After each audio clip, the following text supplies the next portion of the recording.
ओम नमो भगवते वासुदेवाय नमः। स्वागत है आप सभी का मेरे यूट्यूब चैनल पर। मैं हरिओम शर्मा माघ मास के 9वें अध्याय की कथा सुना रहा हूँ। इस प्रकार से उस देवदूत ने विकुंडल से कहा कि हे विकुंडल, इस कारण लोक और परलोक में सुख की इच्छा रखने वाले को काया वाचा तथा मन से दूसरों का द्रोह नहीं करना चाहिए। जो हिंसा नहीं करते उनको किसी प्रकार का भय नहीं होता। जिस तरह सीधी और टेढ़ी दोनों प्रकार की बहने वाली नदियाँ समुद्र में मिल जाती हैं, वैसे ही सब धर्म अहिंसा में प्रवेश कर जाते हैं। ब्रह्मचारी, गृहस्थ, वानप्रस्थी तथा यति सभी अपने अपने धर्म का पालन करने और जितेंद्रिय रहने से ब्रह्मलोक को प्राप्त करते हैं। जो जलाशय आदि बनवाते हैं, सदैव 5 यज्ञ करते हैं, वे यमपुरी में नहीं जाते। जो इंद्रियों के वशीभूत नहीं हैं, वेदवादी हैं और नित्य अग्नि हवन यज्ञ का पूजन करते हैं, वे स्वर्ग को जाते हैं। युद्ध भूमि में जो सूरवीर मर जाते हैं, वे सूर्यलोक को प्राप्त होते हैं। जो स्त्री शरण में आए हुए तथा ब्राह्मण की रक्षा के लिए प्राण दे देते हैं, वे कभी भी स्वर्ग से नहीं लौटते। जो मनुष्य लूले, लंगड़े, बाल, वृद्ध, अनाथ तथा गरीबों का पालन करते हैं, वे भी स्वर्ग में जाते हैं। जो मनुष्य गौ के लिए पानी का आश्रय करते हैं, यानी गौ माता के लिए पानी का प्रबंध करते हैं तथा कुआं, तालाब और बावड़ी बनवाते हैं, वे सदैव स्वर्ग में निवास करते हैं। जैसे जैसे जीव इनमें पानी पीते हैं, वैसे ही उनका धर्म बढ़ता है। जल से ही मनुष्य के प्राण हैं, इसलिए जो प्याऊ आदि लगाते हैं, वे अक्षय स्वर्ग को प्राप्त होते हैं।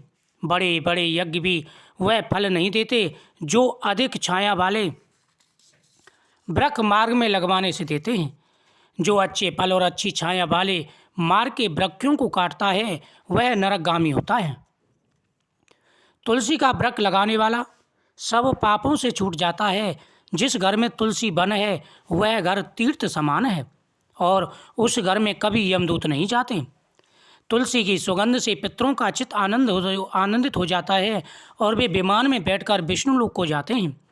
नर्मदा नदी का दर्शन, गंगा का स्नान और तुलसी दल का स्पर्श, यह सब बराबर फल देने वाले हैं।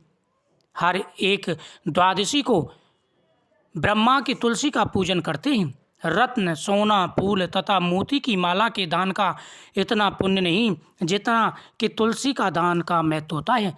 जो व्यक्ति तुलसी पत्र भगवान को चढ़ाते हैं, तुलसी की माला दान करते हैं, उसके पुण्य को कोई नहीं कह सकता। जितने तुलसी के वृक्ष लगाए जाएं, उतनी शाखाएं फैलती हैं, उतने वर्ष तक व्यक्ति स्वर्ग में निवास करता है। जो फल आम के 1000 और पीपल के 100 वृक्षों के लगाने से होता है, वह तुलसी के एक वृक्ष से लगाने से प्राप्त हो जाता है। पुष्कर आदि तीर्थ, गंगा आदि नदी, वासुदेव आदि देवता सभी तुलसी में वास करते हैं।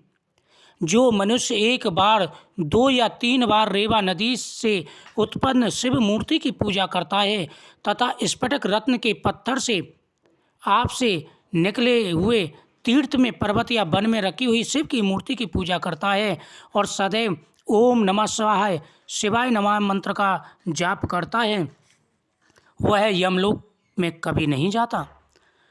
प्रसंग, सटता, अभिमान, लोभ, ये शिव पूजा करने वाले भी यम द्वार नहीं देखते। शिव पूजा के समान पापों के नष्ट करने वाला तथा कीर्ति देने वाला 3 लोक में और कोई काम नहीं है। जो शिवालय स्थापित करते हैं, वह शिवलोक को जाते हैं। ब्रह्मा, विष्णु तथा शिव का मंदिर बनवाकर मनुष्य वैकुंठवासी होता है। जो भगवान की पूजा के लिए फूलों का बाग लगाते हैं, वे धन्य हैं। जो माता पिता, देवता और अतिथियों का सदैव पूजन करते हैं, वे ब्रह्मलोक को जाते हैं। यमदूत कहने लगे कि मध्यम के समय आया अदिति, मूर्ख, पंडित, वेदपाठी या पापी कोई भी हो, ब्रह्म के समान होता है। यमदूत कहते हैं कि हे विकुंडल, आपके दरवाजे पर कोई भी अतिथि आया हो, वह कोई भी हो, वह आपके लिए ब्रह्म के समान है। जो रात्रि के थके हुए भूखे ब्राह्मण को अन्न जल देता है, मध्यम के समय जिसके घर आया हुआ अतिथि निराश नहीं जाता, वह स्वर्ग का वासी हो जाता है। हे विकुंडल, जो व्यक्ति अतिथि का आदर सत्कार करता है, गृहस्थ आश्रम सबसे बड़ा कहा गया है। गृहस्थ आश्रम में जो व्यक्ति अतिथियों का सत्कार करता है, बड़ों का सत्कार करते हैं, घर पर आए हुए की सेवा करते हैं, वह बैकुंठ लोक को जाते हैं। इसलिए विशेष रूप से ध्यान रखना चाहिए। अगर आपके दरवाजे पे कोई आ जाता है तो कभी भी किसी को निराश नहीं भेजना चाहिए।